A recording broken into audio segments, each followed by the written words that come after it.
اچھا، آپ کی شخصیت میں جو اور پہلو ہیں، بڑے بڑے سیاح بھی آپ کی بارگاہ میں حاضری دیتے ہوئے فخر محسوس کرتے. ابن بطوطہ آپ کی خدمت میں حاضر ہوا جناب، اور یہ ایک ایسا پہلو ہے کہ انہوں نے اس کا تذکرہ بھی کیا ہے، اور بھی تاریخ کے لوگوں میں تذکرہ ملتا ہے. آپ نے کوئی کم و بیش 36 حج کیے، 36، اور 36 میں سے 8 حج جو ہیں وہ پیدل کیے انہوں نے.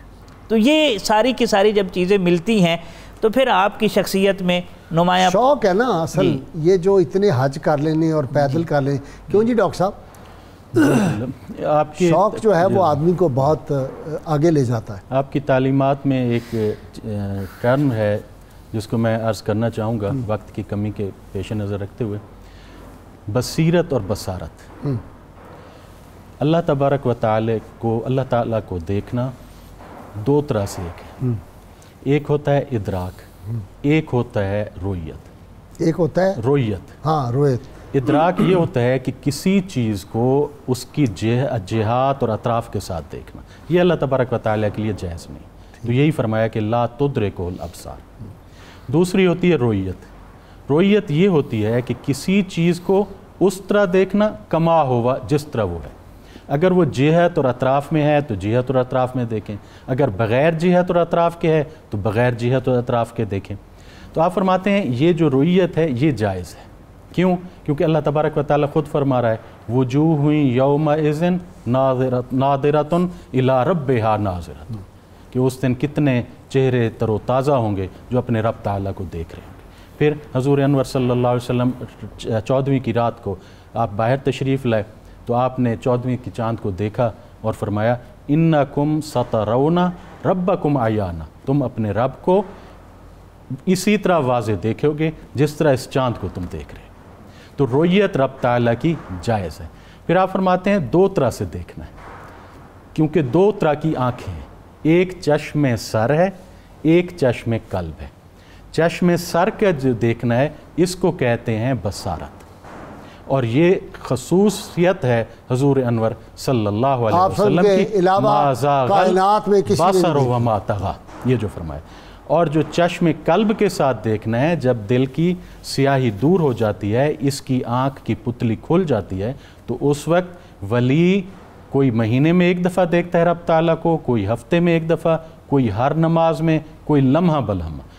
اس نے پوچھا کہ عین ذات کو، آپ نے فرمایا واللہ عین ذات میں بیند، عین ذات رب تعالیٰ کو دیکھتے ہیں. اور یہ ولی کی بصیرت ہے. اور حضرت علی کرم اللہ وجہہ نے فرمایا جو کہ لا اعبد ربی ما لم ارہ، آپ فرماتے ہیں کہ یہ چشم بصیرت سے تھا، کہ وہ چشم بصیرت سے دیکھتے تھے. بصارت صرف حضور کی خصوصیت. پھر آپ فرماتے ہیں کہ جو رب ارنی ہے، تو آپ فرماتے ہیں کہ حضرت موسیٰ نے دل سے دیکھا ہوا تھا. وہ انہوں نے جب اس میں مستغرق ہوئے، مدہوش ہوئے رب تعالیٰ کے ساتھ کلام میں، تو انہوں نے سمجھا میں جنت میں ہوں، کیونکہ جنت میں اس آنکھ سے دیکھنا سب کے لیے ہے. تو انہوں نے یہ سمجھا میں جنت میں ہوں، اس لیے وہ عرض کر بیٹھے کہ رب ارنی. تو اللہ تعالیٰ نے جو فرمایا لن ترانی، تو اس میں اللہ تعالیٰ کی یہی حکمت تھی کہ جب تک میرا حبیب نہ دیکھے کوئی نہ دیکھے. پھر آپ فرماتے ہیں ما زاغ البصر وما طغی، کہ بلے اس کی عجیب تفسیر جو وما طغی کی آپ نے فرمائی ہے نا، وہ میں عرض کر دوں. آپ فرماتے ہیں حضور صلی اللہ علیہ وسلم کو رب تعالیٰ یہاں بھی تو دکھا سکتا تھا، میں اوپر کیوں لے گیا؟ تو فرماتے ہیں قاب قوسین او ادنا، یہ وہ مقام ہے جو نہ دنیا میں ہے نہ آخرت میں. چونکہ رب تعالیٰ نے فرمایا دنیا میں نہیں دکھانا، تو وہاں اس مقام پہ حضور کو لے گئے جو نہ دنیا میں تھا نہ آخرت میں تھا. پھر ما زاغ البصر وما طغی، جو عام تراجم میں ہم یا تفاسیر میں دیکھتے ہیں، اس میں یہ ہے کہ آپ نے ٹک ٹکی باندھ کے دیکھا اور حد سے نہ گزرے. آپ اس کی تفسیر یوں بیان فرماتے ہیں کہ حضور صلی اللہ علیہ وسلم جب قاب قوسین او ادنا کے مقام پر آپ پہنچتے ہیں تو آپ انتہائی ادب ملاحظہ کرتے ہیں کہ چشم سر را بخوابانید، چشم سر کو آپ بند کر لیتے ہیں، سلا دیتے ہیں. اور بچشم دل بدید، دل کی جو آنکھ ہے اس سے دیکھتے ہیں، پہلے اپنی بصیرت کو مقدم کرتے ہیں بصارت سے. پھر اس کے بعد آپ چشم سر، پس چشم سر را کشاد، پھر آپ اس چشم کو کھولتے ہیں، اور یہ دیکھنے کا انداز اتنا حضور کا پیارا تھا، ادب اتنا پیارا تھا کہ رب تعالیٰ کو اتنا پسند ہوا کہ رب تعالیٰ نے دوبارہ بھی حضور کو کہا کہ پھر بھی دیکھ لیں، وَلَقَدْ رَآهُ نَزْلَةً أُخْرَى، یہ اس کی تفسیر ہے۔ اور جو چشم بصیرت سے آپ نے پہلے دیکھا وہ یہ تھا کہ جو قرآن مجید میں ہے سورۃ نجم مبارک میں کہ ما کذب الفؤاد ما رأى، کہ دل نے نہیں جھٹلایا، یعنی آپ نے اس وقت بصیرت سے بھی دیکھا، بصارت سے بھی دیکھا، اور جو بصیرت نے جو دیکھتی تھی بصیرت وہی تھی جو بصارت نے دیکھا، اور اس میں کوئی فرق نہیں تھا۔ واہ، حضور کی آنکھ حضور کا دل ہے اور حضور کا دل حضور کی آنکھ ہے، حضور کا دل اور حضور کی آنکھ ہیں، یہی سے نکلا کیوں ڈاکٹر؟ واہ واہ۔ اور آپ ایک اس میں جو قرآن مجید تیرے لیے ہر شب ہے مثال شب اسرا، تیرے لیے دو چار قدم عرش بری ہے، ایسا کوئی محبوب نہ ہوگا نہ کہیں ہے، بیٹھا ہے چٹائی پہ مگر عرش بری ہے۔ واہ واہ واہ، کیا کیا نہیں ملتا دو جہاں کو تیرے در سے، ایک لفظ نہیں ہے کہ تیرے لب پہ نہیں۔ آپ نے خدمت مخلوق کی بہت کرتے تھے، ایک شخص آیا، آپ نے اس کو کچھ پڑھا نہیں تھا تو آپ نے چادر بستر کی وہ اور تکیے کا غلاف کا اس کو دے دیں، پھر آپ نے نماز شروع کی نفل، تو خادم نے کہا کہ دیکھیں کیسے رحیم ہے، پھر اس نے یہ آیت شریفہ پڑھی وما ارسلناک الا رحمۃ للعالمین۔ حضرت مخدوم جی رحمۃ اللہ علیہ نے گوارا نہیں کیا کہ میں نماز پوری کر لوں، آپ نے نماز توڑ دی اور اس کو کہا کہ یہ خصوصیت ہے رسول اللہ صلی اللہ علیہ وسلم کی، جو حضور کی خصائص ہیں اس میں کوئی شریک نہیں۔ دیکھیں نا، سیدنا صدیق اکبر کا وقت وصال ہے اور سیدہ عائشہ صدیقہ طیبہ طاہرہ رضی اللہ تعالیٰ عنہ نے وہ شعر پڑھے، وہ جو ہے کہ آپ کے چہرے وہ ہے جس کو دیکھ کے جس کے توسل سے بارش ہوتی ہے، تو سیدنا صدیق اکبر اس لمحے اٹھ کے بیٹھ گئے، انہوں نے کہا میری بیٹی یہ شعر صرف رسول اللہ صلی اللہ علیہ وسلم کے پڑھا جا سکتا ہے، کسی اور کے لیے نہیں پڑھا جا سکتا۔ سیدنا فاروق اعظم نے تو وہ روک دیا تھا، وہ جو ایک بادشاہ کے لیے کسی نے شعر لکھا تھا نا، اس نے زہیر بن ابی سلمہ کا وہ شعر تھا، کیا نام تھا اس بادشاہ کا، میرے ذہن میں تھا، میں نے کئی دفعہ بیان بھی کیا، تو انہوں نے کہا کہ اگر تو انسان کے علاوہ کچھ ہوتا تو 14ویں رات کا چاند ہوتا۔ فاروق اعظم کا چپ کرو، ختم، یہی یہ صرف سرکار مدینہ صلی اللہ علیہ وسلم کے کہا جا سکتا ہے۔ آپ فرماتے ہیں کہ اتباع میں سالک کا کام آسان ہو جاتا ہے اگر حضور صلی اللہ علیہ وسلم کی اتباع میں چلو گے، اور اتباع میں آپ کا عجیب ایک انفرادیت ہے کہ جو آپ نیت کرتے تھے تہجد کی، آپ 23 رکعت پڑھتے تھے، اچھا جی، اور اس میں نیت یوں کرتے تھے 12 رکعت میں آپ نیت کرتے تھے متابعاً لرسول اللہ صلی اللہ علیہ وسلم، اچھا، اور باقی میں آپ نیت کرتے تھے تکمیلاً للفرائض، نفل کی، کہ جو فرائض میں کوتاہی رہ گئی ہے وہ پوری ہو جائے۔ چاشت کی 12 رکعت پڑھتے، 8 میں نیت کرتے متابعاً لرسول اللہ صلی اللہ علیہ وسلم، 4 میں نفل کی نیت کرتے، تراویح آپ پورا مہینہ پڑھتے لیکن 3 راتوں میں آپ نیت کرتے تھے متابعاً لرسول اللہ صلی اللہ علیہ وسلم، باقی راتوں میں آپ نیت کرتے تھے متابعاً للخلفاء راشدین۔ اور صدیق کے معنی تذکرہ ہوا حضرت صدیق اکبر رضی اللہ عنہ کا، آپ نے صدیق کے معنی فرمایا 2، آپ فرماتے ہیں جو صدیق ہے ایک تو یہ صداقت سے نکلا ہے، وہ ذکر المحبت، محبت کا ذکر ہے، آپ یعنی کثرت سے محبت کرنے والا۔ دوسرا صدیق ہے جو تصدیق ہے، یعنی کثرت سے سچ کہنے والا۔ پھر آپ فرماتے ہیں یہ دونوں معنی جو ہیں بدرجہ اتم حضرت صدیق اکبر میں موجود۔ اور حضرت علی کرم اللہ وجہہ کے بارے میں آپ فرماتے ہیں کہ حضور انور صلی اللہ علیہ وسلم کے پاس 3 علم مبارک تھے، ایک تو آپ نے شریعت کا سب کو بتا دیا، دوسرا علم مبارک وہ تھا کہ جو آپ نے کچھ صحابہ کو بتایا، جیسے حضرت علی کرم اللہ وجہہ نے فرمایا کہ علمنی رسول اللہ صلی اللہ علیہ وسلم، حضور انور صلی اللہ علیہ وسلم نے مجھے سکھائے 70 بابم من العلم، 70 باب علم کے ایسے مجھے سکھائے ما علمہا لغیری، جو کسی اور کو آپ نے نہیں سکھایا۔ اچھا جی جامی صاحب، آج کے نوجوان کو کیا پیغام دیں گے ان کی سیرت، ان کی جو حیات سے ہمیں سبق ملتا ہے؟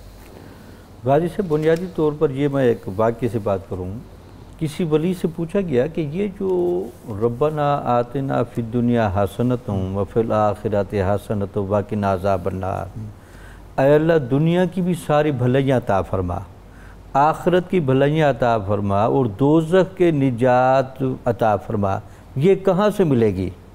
انہوں نے کہا یہ ملے گا صرف تعلیمات اولیاء سے۔ واہ واہ واہ۔ اگر تعلیمات اولیاء پر ہم آ جائیں، غازی صاحب ہوا کیا ہے، اسلام کے اندر جتنا فیض و برکت ہے اس کے 3 اصول ہیں: کامل تقوی، کامل طہارت اور کامل اتباع۔ واہ، بہت شکریہ۔ یہ تینوں چیزیں آپ کو صوفیاء کی زندگی میں یکجا ملیں گی، سبحان اللہ، اور بہت شکریہ۔ اسلام کا حسن نکھار واضح ہوگا۔ واہ، یعنی صوفیاء کرتے کیا ہیں کہ قلب اور قالب کو ایک رخ پہ لے آتے اور ساتھ نیت کی اصلاح کر دیتے، بس سارا کام بن جاتا ہے۔ آپ کا بہت شکریہ ڈاکٹر بخاری صاحب، آپ کا بھی بہت شکریہ، اور جناب سعیدی صاحب آپ کا شکریہ۔ ناظرین کرام، کتاب الشفا سے جی نسخے کا وقت ہو گیا۔